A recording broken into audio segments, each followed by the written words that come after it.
જી ગુજરાત એ વિશ્વભરમાં પ્રખ્યાત છે. ભારતીય જનતા પાર્ટીના શાસકો ડેરીની અંદર જ્યારે શાસન કર્યું ત્યારે એવું કહેતા હતા કે અમૂલ ડેરી એ વિશ્વવિખ્યાત ડેરી છે. આવી વિશ્વવિખ્યાત ડેરીની અંદર દૂધની અંદર ઉભરો નીકળ્યો અને આ ઉભરો એટલો બધો ફેલાયો કે સમગ્ર મધ્ય ગુજરાતના રાજકારણને અસર કરી ગયું.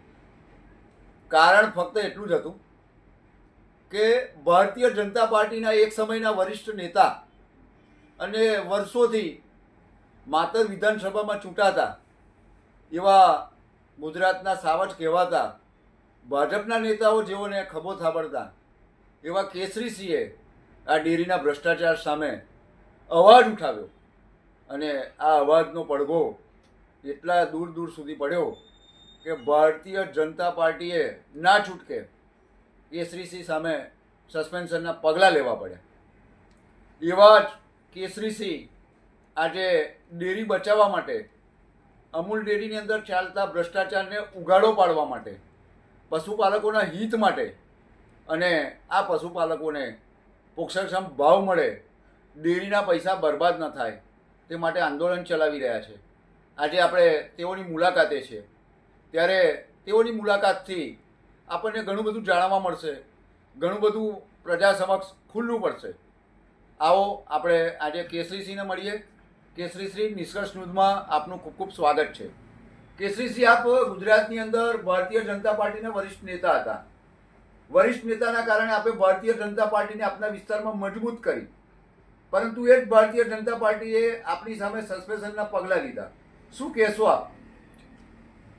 સૌ પ્રથમ વાત કરીએ તો 27/9/2024 પછી અમૂલ ડેરીની અંદર સાધારણ સભાની અંદર ત્રણેય જિલ્લા ખેડા, આણંદ ને મહીસાગર જિલ્લાના 12 બ્લોકના ચેરમેનશ્રીઓ સાથે સાથે સેક્રેટરીશ્રીઓને આગેવાનો પણ દર વખતે વર્ષોનો એવો ઇતિહાસ કહે છે કે દર વર્ષે સાધારણ સભાની અંદર આ બધા જ સભાની અંદર હાજર રહેતા. પણ આ વખતે અમૂલના ચેરમેનશ્રીએ એવું નક્કી કર્યું કે અમૂલની અંદર સાધારણ સભાની અંદર કોઈ પ્રશ્ન ના પૂછી શકે એટલા માટે પોલીસ બોલાવી.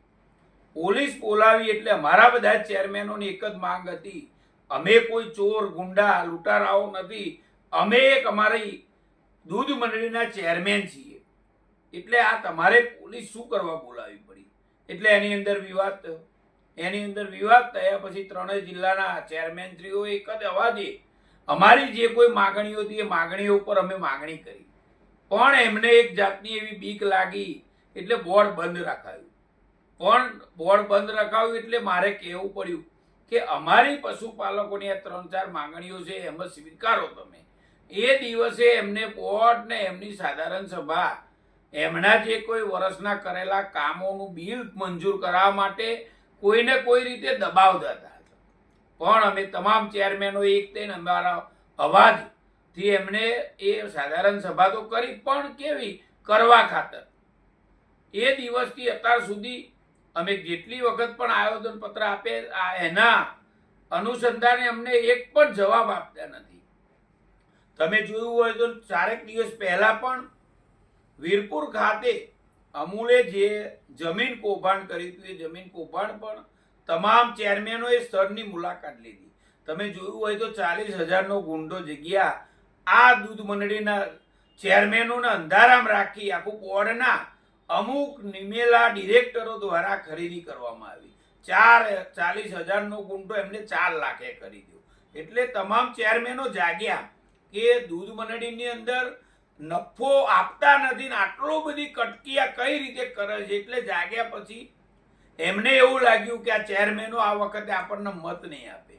આજે પણ જો તમે જોયું હોય તો 1236 મંડળીમાંથી 41 મંડળીઓ એવી 12 બ્લોકની એમને મત આપવાનો અધિકાર રદ કર્યો. એટલે પણ આજે પણ હું મારા ફેસબુકના લાઈવ માધ્યમથી એ બધા જ ચેરમેનોને મેં આવેદન પત્ર જે આવ્યું હતું મારી જો કોપી એની જાહેરાત કરી કે સોમવાર લગી તમારી દૂધ મંડળીની અંદર જે કોઈ કાગળ હોય એ કાગળ એકઠા કરી આવો આપણે બધા હાઈકોર્ટમાં પણ જવાનું થશે તો પણ હું એક મારા લિંબાસી દૂધ મંડળીના ચેરમેન તરીકે હું તમારી સાથે ઊભો રહીશ.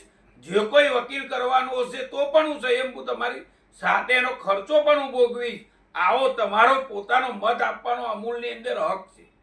એટલે આ દૂધે દોયેલી ટોળકી કોઈને કોઈ રીતે બી જઈ છે. પણ આવનારા દિવસોની અંદર આ મારા તમામ ચેરમેનો જાગી ગયા છે અને ખોટી રીતે બે મતદાર એમના મત આપવાનો અધિકાર વધારવા માટે કરોડો રૂપિયાની બે બેંકોમાંથી અમને લોનો લીધી છે. એ પણ મારા પશુપાલકોનો ખ્યાલ આવી ગયો છે. એટલે 28 તારીખ 28/7/2025 સોમવારના દિવસે પણ અમે આવેદનપત્ર આપવા માટે અમૂલ ખાતે આવી રહ્યા છીએ. અમૂલ ડેરી એ વખતો વખત સમાચાર માધ્યમોમાં ચમકી રહી છે.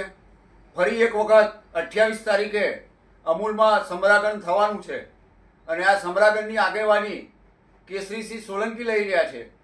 ત્યારે એટલું ચોક્કસ કહી શકાય કે ક્યાંક ને ક્યાંક આ અમૂલના સત્તાધીશો સામે ખુલ્લો પડકાર છે. અમૂલ દ્વારા વીરપુર ખાતે જમીન ખરીદવામાં આવી. તેના કૌભાંડોને ઉજાગર કરતા સફાળા જાગેલા અમૂલના ડિરેક્ટર પપ્પુભાઈ પાઠક દ્વારા વીરપુરની અંદર ત્યાંના પશુપાલકોને બોલાવી અને પોતે સાચા છે તેવું સાબિત કરવાનો એક પ્રયત્ન કરવામાં આવ્યો. કેસરીસિંહ, શું કહેશો? આવા પ્રયત્નો નિષ્ફળ જશે કે સફળ જશે? વીરપુર ખાતે અમારા દરેક ચેરમેનો જયા સ્થળ ઉપર સ્થળની તપાસ કરી એમને જન આક્રોશ સભા એવું નામ આપ્યું પરમ દિવસે. પણ અમારું તો એ કહેવું છે કે વીરપુરના મતદારો, બાલાસિનોરના મતદારોને અમે આ કોઈ કોંગ્રેસ પ્રેરિત આંદોલન નથી, આ ભાજપ કે કોંગ્રેસનું નથી, પણ પશુપાલકોના હિતની જ્યારે વાત કરીએ ત્યારે અમારું તો એવું કહેવું છે કે વીરપુર અને મહીસાગરની રોડ ઉપર ની સારી જગ્યા લેવી જોઈએ. 3 વીઘા નહીં, 25 વીઘા જમીન લઈને કોઈ અમૂલનો સારો પ્રોજેક્ટ નાખો તો લોકોને, મારા તમામ પશુપાલકોનો દીકરો હોય કે દીકરી, ત્યાં એને રોજગારી મળી રહે. અમારી તો એ માગણી છે. પણ આ જમીન એ પોતે એમની ખરીદેલી હતી એટલે ખોટી જમીનની અંદર નફો વધાર કરી અને પશુપાલકોને ગુમરાહ કરી રહ્યા છે. આવનારા દિવસોની અંદર વીરપુર અને બાલાસિનોરના તમામ મતદારનો ખ્યાલ જ છે, પણ કોઈને કોઈ રીતે એમની વાતોમાં ના આવી જાય એની પણ અમે સૌ ચિંતા કરી રહ્યા છીએ. ગુજરાતની અંદર હાલમાં સર્કસ ઉપર તો પ્રતિબંધ મૂકવામાં આવ્યો છે, પરંતુ ભાજપનું સર્કસ એ ખુલ્લું પડી ગયું છે. કહેવાય ને કે જ્યારે સિંહને પાંજરામાં પૂરી રાખવામાં આવે ત્યારે પોતાના કેપ્ટન કે એક પ્રમાણે કામ કરે. પરંતુ ભારતીય જનતા પાર્ટીએ કેસરીસિંહને ભાજપમાંથી મુક્ત કર્યા બાદ કેસરીસિંહ એક સાવજ બની ગયા છે અને આ સાવજની ત્રાડ 28મી તારીખે અમૂલ ડેરીમાં પડવાની છે. ત્યારે કેસરીસિંહ, આપ રાજકીય રીતે આ ત્રાડને કેવી રીતે મૂલવો છો? આપને આ ત્રાડથી રાજકીય નુકસાન થઈ રહ્યું છે કે ફાયદો થઈ રહ્યો છે? આવનાર વિધાનસભામાં આની શું અસર પડવાની છે તે જણાવશો? રાજકીય રીતે તો હું આ કહી નથી, પણ હું મારા લિંબાસી ગામના દૂધ મંડળીના ચેરમેન તરીકે મારી પણ જવાબદારી છે કે 1258 મંડળીઓને અમૂલની અંદરથી શુભ લાભ અપાઈ શકીએ એનું આગેવાન તરીકે મારી પણ જવાબદારી થતી હોય. વિધાનસભાનો પ્રશ્ન છે, આ અમૂલનો પ્રશ્ન છે, ત્યારે તમામ ચેરમેનો સાથે મારે રહેવાનું જ હોય. ગુજરાતની અંદર ભારતીય જનતા પાર્ટીના નેતાઓની તાનાશાહી એટલી હદે વકરી છે કે ક્યાંક કોઈકને મારપીટ કરવામાં આવે, કોઈકને ત્યાં હાથો બનાવીને દારૂ જુગારની રેડ કરવામાં આવે, ઈડીની રેડ કરાવવામાં આવે અને એને જેલમાં ધકેલી દેવામાં આવે. કેસરીસિંહ, આ ભાજપની નીતિ અંગે, ભારતીય જનતા પાર્ટીના પ્રદેશના નેતાઓ અંગે આપ શું કહેશો? હું હાલ પૂરતે તો કોઈની પર ટિપ્પણી કરવા માંગતો નથી. હું મારી રીતે મારા વિસ્તારની 3 જિલ્લાના પશુપાલકો સાથે છું. હું કોઈના વિશે કંઈ કહેવા માંગતો નથી. કેસરીસિંહ, માતર વિધાનસભાને આપની જરૂરિયાત છે.